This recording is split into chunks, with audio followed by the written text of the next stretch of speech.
Okay, today we're eating Chinese, so there you go. And I got you a peace tea. Thank you, Jesus, for this food. In Jesus' name that I pray, amen. I feel like peace tea was Arizona tea. I don't know if they're the same thing, but probably one of my favorites is peach. I was reading this article just before we started chatting, and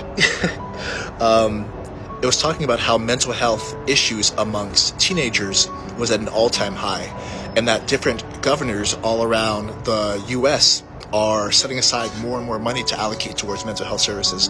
And so I just wanted to ask you, much like I always do, what is one thing that you are struggling with that you have not shared out loud? And I'm just going to give you some time to share it. So go ahead.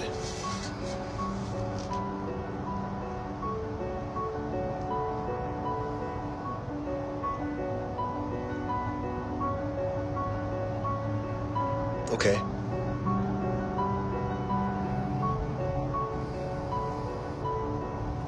Well, I appreciate you sharing that with me.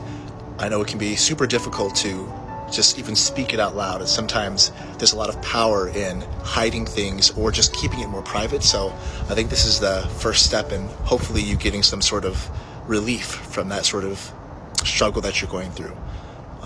Let's eat, but I love you and I'm proud of you.